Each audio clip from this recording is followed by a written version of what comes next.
We're in section 2-3, and I'm working problems only, and I'm going to start with number 2. And I've got dv dt is minus kv. So we're going to separate our variables. We also have that we have a v naught and we have an x naught for our initial conditions that we don't know what they are. Okay, well, going to separate variables. dv over v is equal to minus k dt. Integrate both sides. I have natural log v is equal to minus kt plus c. We're going to go and put those as exponents of e, and we're going to have v at t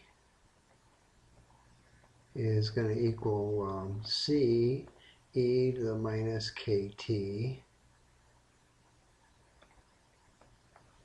and then v at 0 is v naught, which implies that c is equal to v naught. Okay, so v of t is going to equal to v naught e to the minus kt. And but velocity is also the derivative of position, so dx dt, and I have to solve for that as well. So I'm going to separate my variables. Dx is equal to v naught e to the minus kt dt. I'm going to integrate both sides, and I'm going to have x of t is equal to v naught divided by a minus k e to the minus kt plus some constant.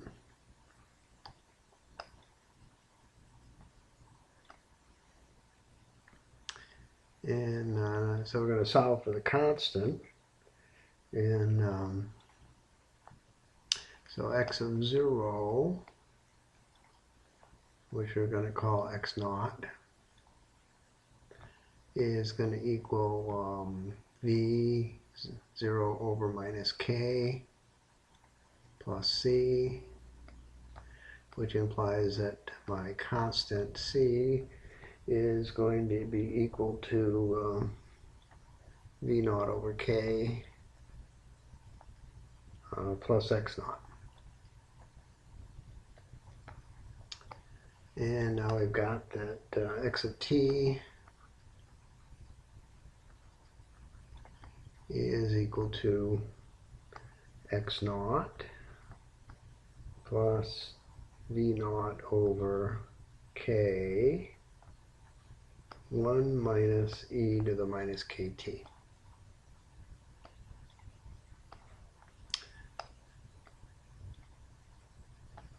Okay, and we ask the question, what happens as t goes to infinity? So limit t goes to infinity of x of t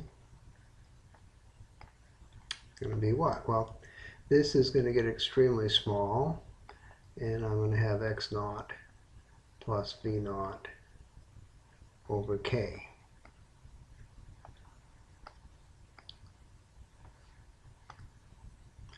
And that ends problem number 2. Going to problem number 4. Now these are story problems, so you can read the story if you'd like. Problem number 4. My book isn't right here, so I'm not going to read the story to you. So I've got minus dv dt is equal to k v squared.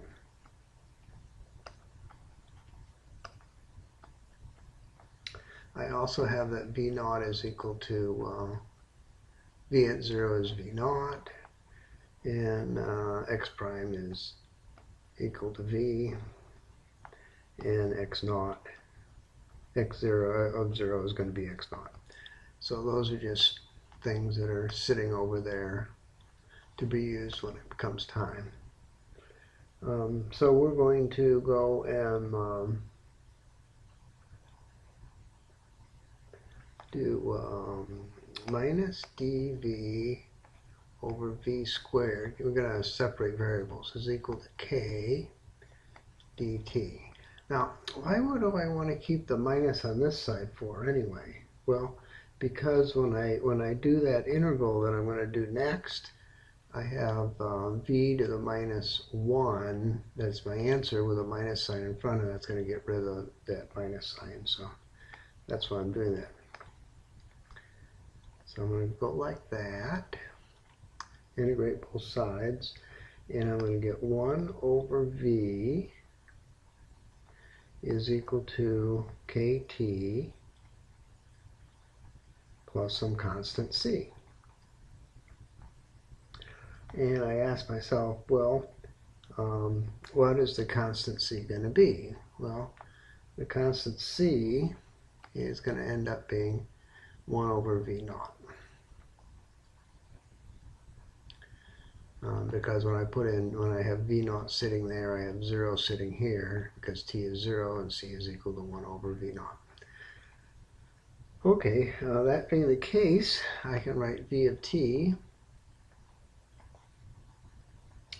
is going to be v naught divided by 1 plus v naught kt. I'm going to flip this over, flip that over, and do some other things to it. Okay, and then that's going to be equal to x prime. So I've got v, now I got to look for x of t. So I'm going to separate variables again and say dx is equal to v naught 1 plus v naught kt dt. And I'm going to integrate both sides of the equation, and I'm going to have x of t is going to equal 1 over k natural log 1 plus v naught kt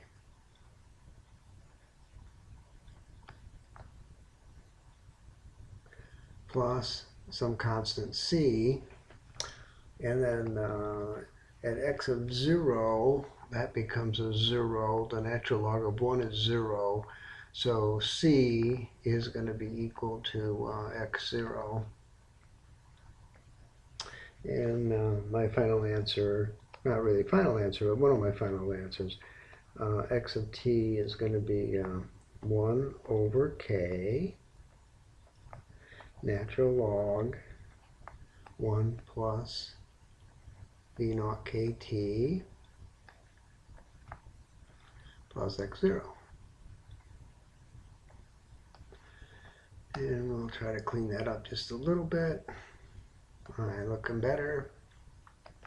And the book wants us to know what happens as t approaches infinity. What happens to x of t, what happens to it? And so I look at that and I say, well, there's nothing going to do except go to infinity too. So they're both going to get very large very quickly. The natural log guy is going to get large less quickly than the t is, but it's still going to get large. We're doing problem number 6.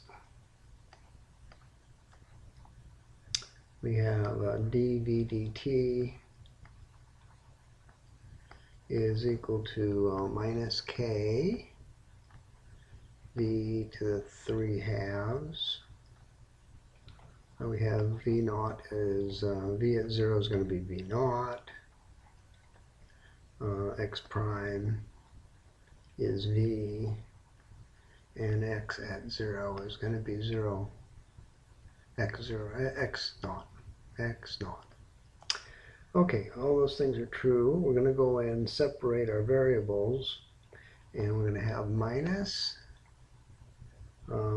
dv over v to the 3/2 is going to equal k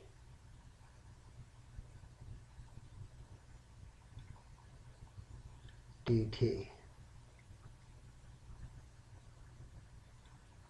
And we're going to want a 2 down here to make the integration better, and we're going to want a 2 down there to make the integration better. Okay, now we're going to go and integrate both sides.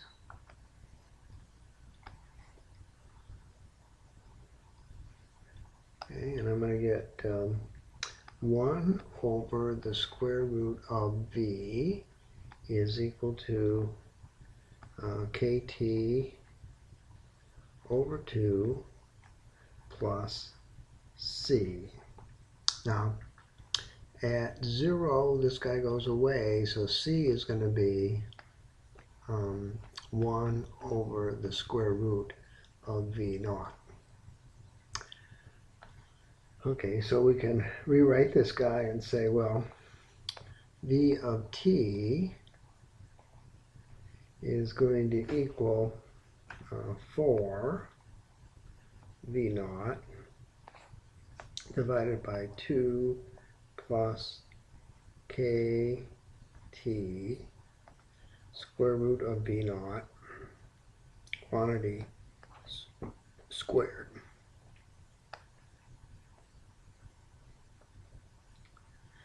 Okay, and that is going to be equal to x prime.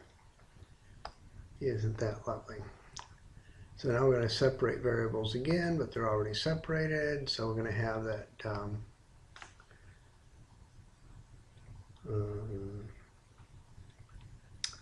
dx is equal to 4 v naught divided by 2 plus kt square root of v naught quantity squared dt, and we're going to integrate both sides.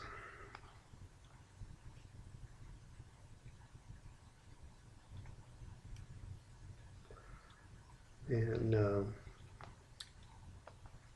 we're going to get 4 v naught squared minus k 2 plus kt v naught squared, v square root of v,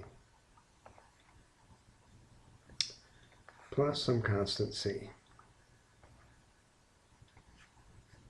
Okay, and now we got to look at what is the constant c. So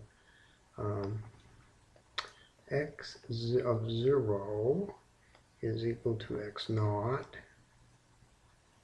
is equal to, the t is gone, so this is 0. The 2 goes into there, so I'm going to have 2 the square root of v naught over k with a minus sign in front of it plus c. So that implies that our constant c is going to be x naught plus 2 the square root of v naught over k. Okay.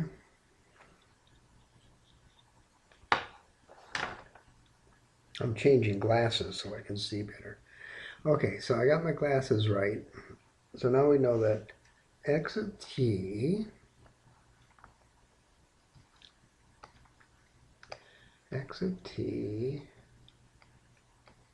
is equal to k naught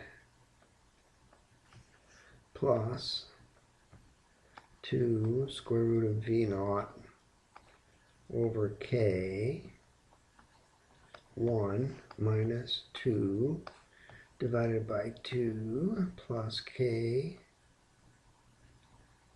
t the square root of v naught. Okay, and then we say, well, what is the limit as t gets very large of x of t? So as t gets very large, this gets very small, and so it's going to be x naught plus 2 v naught over k. And that ends number 6. Now we're going to go to number 8, which is in 2 parts, part A and B. So I have that v prime is equal to 10 minus 0.001 v squared, and that x naught and v naught are both 0.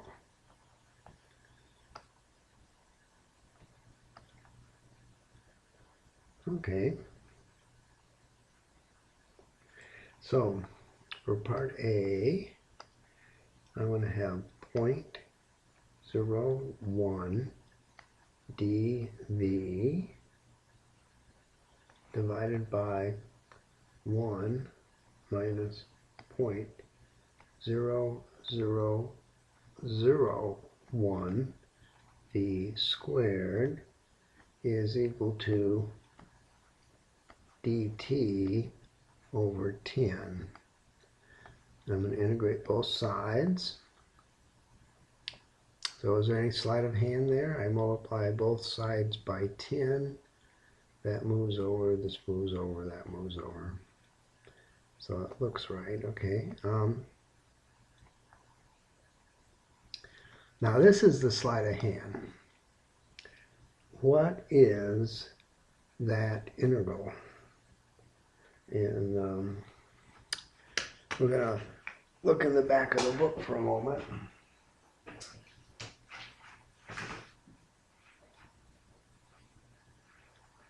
And hope that it's there.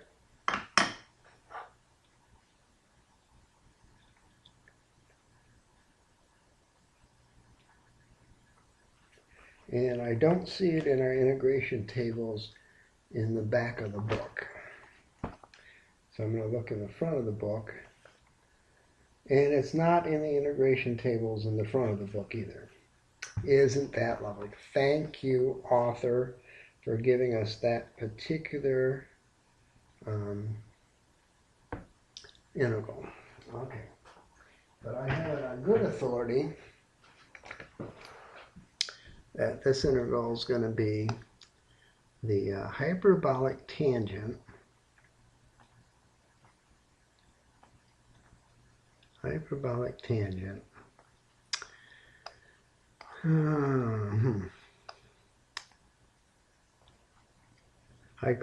arctangent of v over 100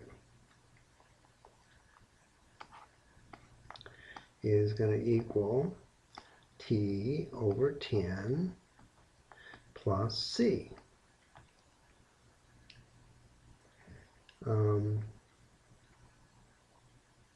Turns out the hyperbolic arctangent of 0 is going to be 0, and so v0 is 0, so c is going to be 0. Okay, isn't that lovely? So I'm going to have, I can go and say that v of t is now equal to 100, the hyperbolic tangent,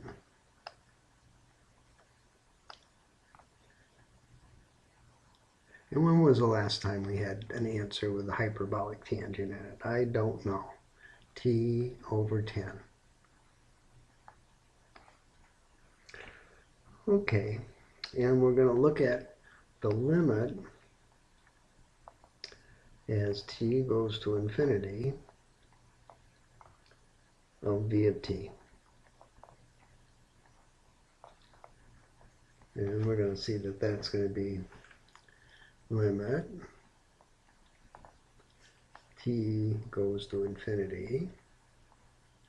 And tangent is sine over cosine, right? So hyperbolic tangent is hyperbolic sine over hyperbolic cosine.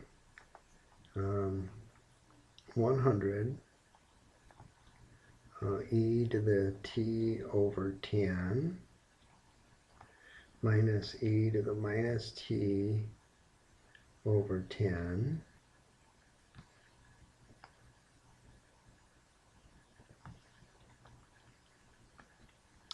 divided by e to the t over 10 plus e to the minus t over 10. Okay, well, these guys go to 0, so they go away. These guys cancel each other out, so all I have is 1, and I end up with my terminal velocity, v at infinity being 100 feet per second. And so that was a cool problem. I mean, just thinking about it. And then we got problem B.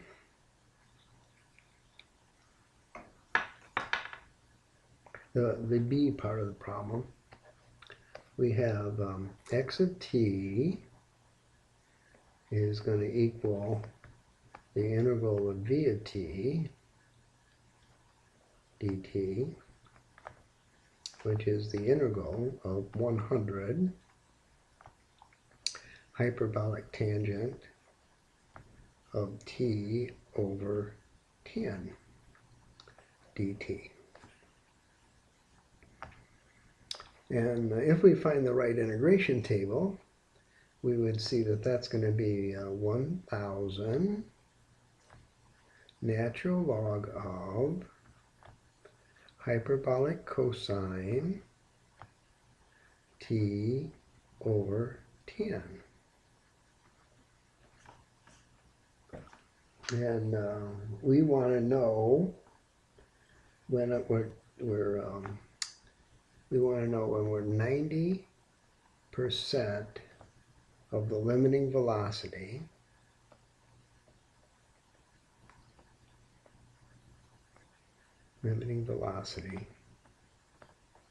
which is 90 feet per second. When we're at 90% of the limiting velocity, what time is it? What time will that happen? Okay. So, we have to go back up to the velocity problem to find that time, and we will find that the time that it's going to happen is going to be 17.7222 seconds. And my position at that time right there, 7.22 seconds, is going to be 830.366 feet. Isn't that lovely? So we had a problem where we got to use hyperbolic arc tangent. That is something special. Let's hope we never see that again. Well, we won't, probably won't in this class.